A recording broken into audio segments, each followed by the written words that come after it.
எசேக்கியேல் 45வது அதிகாரம் 8வது வசனம். இது அவனுக்கு இஸ்ரவேலிலே காணி பூமியாக இருக்க கடவது.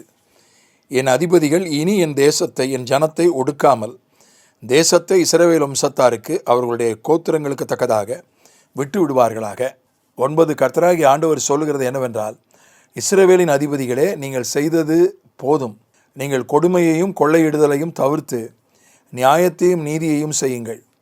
உங்கள் உத்தண்டங்களை என் ஜனத்தை விட்டு அகற்றுங்கள் என்று கர்த்தராகிய ஆண்டவர் சொல்லுகிறார். இங்கே ஒரு அதிபதி, ஒரு ஆட்சியாளர், ஒரு அதிகாரி, எதிர்கால இஸ்ரவேலுடைய ஒரு ஆட்சியாளன், ஒரு அதிபதி எப்படி இருக்கணும் என்று எசேக்கியேல் மூலமாக கட்டளை கொடுக்கப்படுகிறது. அவனுக்கென்று ஒரு எல்லை குறிக்கப்படுகிறது. அவனுடைய இருப்பிடத்திற்கென்று ஒரு எல்லை. அது எந்த திசையில் இருக்கணும், அது எவ்வளவு இருக்க வேண்டும் என்று இங்கே ஒரு எல்லை, ஒரு அளவு குறிக்கப்படுகிறது. அதுதான் அந்த அதிபதியினுடைய இருப்பிடம். அந்த அதிபதிக்கான உணவு விளையக்கூடிய பயிர் நிலங்கள் இருக்கக்கூடிய இடம், அதுதான் அவன் எல்லை. அவனுக்குன்னு அது ஒதுக்கப்பட்டு விடுகிறது. இதான்ப்பா அவன் வீடு, இதுதான்ப்பா அவன் வயல் என்று அதிபதிக்கு என்று ஒதுக்கி கொடுத்து விடுகிறார்கள். ஆனால் இனி என் ஜனத்தை ஒடுக்காமல், அதிபதிகள், ஆட்சியாளர்கள், அதிகாரிகள் மக்களை ஒடுக்கக்கூடாது. கொடுமையையும் கொள்ளையிடுதலையும் தவிர்த்து நீதியையும் நியாயத்தையும் செய்யுங்கள். உத்தண்டங்களை என் ஜனத்தை விட்டு அகற்றுங்கள். கொடுமையை, கொள்ளையிடுதலை தவறுங்க.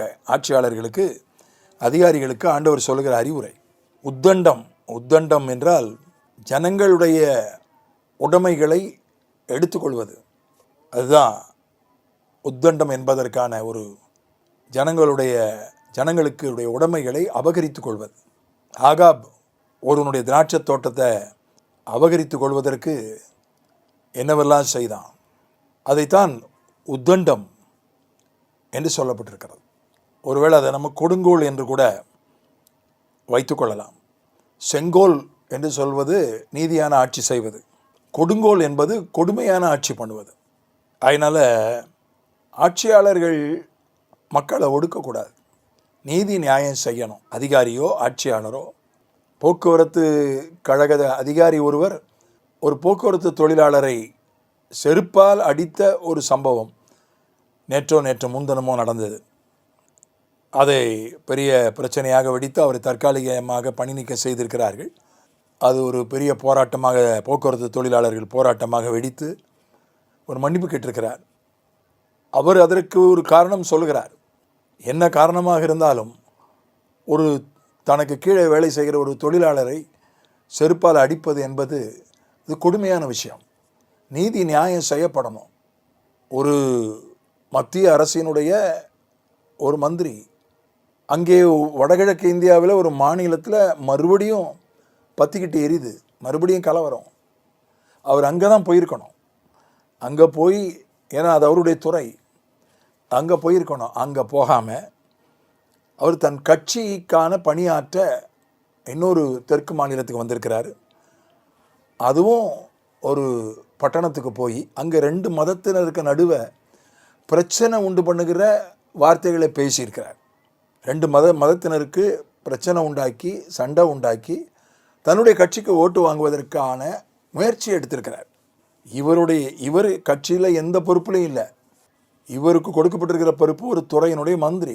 அந்த துறையினுடைய மந்திரி என்கிற பொறுப்பில் அவர் வடகிழக்கு மாநிலத்துக்கு ஓடி இருக்கணும். அங்கே போய் அங்கே பற்றி எறிகிற நெருப்புக்கு தண்ணி ஊற்ற முயற்சி இருக்கணும். ஆனால் இங்கே கட்சி வேலை செய்கிறேன்னு தெற்கு மாநிலத்துக்கு வந்து அங்கே நல்லா இருக்கிற ஊரில் தீப்பற்ற வைக்க வந்திருக்கிறார். இதுதான் கொடுமை. இதுதான் ஜனங்களை, நியாயத்தை, நீதியை செய்யாமல் இருக்கிறதுக்கு. இப்படிப்பட்ட, நான் ஒரு அரசியல் தலைவரை உதாரணத்துக்கு சொன்னேன், ஒரு அதிகாரியை உதாரணத்துக்கு சொன்னேன். இப்படி இருக்கக்கூடாது என்று கர்த்தர் சொல்கிறார். இப்படி இஸ்ரவேலினுடைய அதிபதி இப்படி இருக்கக்கூடாது. அவன் நீதியை, நியாயத்தை செய்யணும். அவன் உண்மையான, அவனுடைய உத்தண்டமாக இருக்கக்கூடாது, கொடுங்கோலாக இருக்கக்கூடாது. அவன் கையில் இருக்கிறது, அவன் கையில் செங்கோல், உண்மையான செங்கோல் இருக்கணும். செங்கோல் என்றால் நீதியையும் நியாயத்தையும் செய்வது. ஆகவே அப்படிப்பட்ட ஆட்சியாளர்களுக்காக நம்ம ஜெபிக்கணும். ஆட்சியாளர்கள், அதிகாரிகளை நம்ம விமர்சிக்கிறது ரொம்ப சுலபமாக விமர்சிச்சிடலாம். ஆனால் ஜெபம் பண்ணணும். அவங்க திருந்துறதுக்காக, நீதி நியாயத்தை செய்கிறதுக்காக ஜெபிக்கணும். ஒன்று அவங்க திருந்தணும், இல்லை கர்த்தர் அவர்களை மாற்றணும். அதற்காக நம்ம ஜெபிக்கணும். அது நம்முடைய கடமை. தேசத்தில் மட்டும் இல்லை, சபையிலேயும் நாம் வேலை செய்கிற நிறுவனங்களிலேயும் நீதி நியாயத்தை, அங்கே இருக்கக்கூடிய தலைவர்கள், அதிகாரிகள் நீதி நியாயத்தை செய்யக்கூடியவர்களாக இருக்க அவர்களுக்காக ஜெபிக்க வேண்டியது நம்முடைய கடமை. பல நேரங்களில் நம்ம ஜெபிக்க மறந்துடுறோம், மற்றதெல்லாம் செய்கிறோம், அதை பற்றி பேசுகிறோம், அதை பற்றி புகார் கூட சில நேரங்களில் கொடுக்குறோம். ஆனால் அதனால தான் அதிகாரத்தில் உள்ள யாவருக்காகவும் நீங்கள் ஜெபங்களையும் ஸ்தோத்திரங்களையும் ஏறிடுங்கள் என்று தீமோத்தேயுக்கு பவுல் எழுதுகிறார். அதனாலே கர்த்தர் நமக்கு அப்படிப்பட்ட நீதி நியாயத்தை செய்கிற தலைவர்களை, அதிகாரிகளை, ஆட்சியாளர்களை தேசத்திலும் சபையிலும் எல்லா அமைப்புகளிலும் ஏற்படுத்தி தருவாராக. ஆமென்.